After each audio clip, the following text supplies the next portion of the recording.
మాజీ మంత్రి Ganta శ్రీనివాసరావుకు TDP ticket వ్యవహారం ఓ కొలిక్కి వచ్చింది. ఆయన కోరుకున్నట్లుగా భీమిలి సీట్ ఇచ్చేందుకు టీడీపీ అధిష్టానం డిసైడ్ అయింది. ఆ పార్టీ ఇప్పటికీ 3 జాబితాలు ప్రకటించినా వాటిల్లో గంటా పేరు ఎక్కడా లేదు.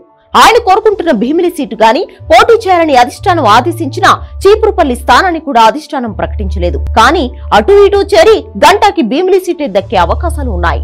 చీపురుపల్లిలో మంత్రి బొత్స సత్యనారాయణకు పోటీగా మాజీ మంత్రి గంటా శ్రీనివాసరావును దించాలని టీడీపీ అధినేత చంద్రబాబు ప్లాన్ వేశారు.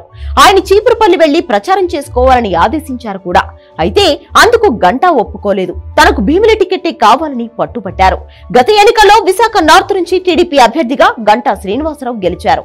ఈసారి పొత్తులో అది బీజేపీకి వెళ్లింది. దాంతో గతంలో తాను పోటీ చేసిన భీమిలిని కేటాయించాలని కోరుతున్నారు. విశాఖ జిల్లా దాటిపోవడానికి గంటా ఒప్పుకోలేదు.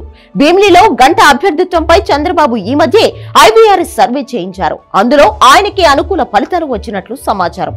అందుకే భీమిలిని గంటా శ్రీనివాసరావుకు కేటాయించడం ఖాయమైంది.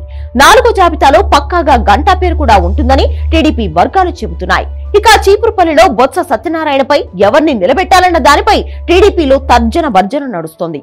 సీనియర్ నేత కళా వెంకట్రావును చీపురుపల్లి వెళ్లాలని కోరుతున్నా ఆయన కూడా ఇంట్రెస్ట్ చూపించట్లేదు.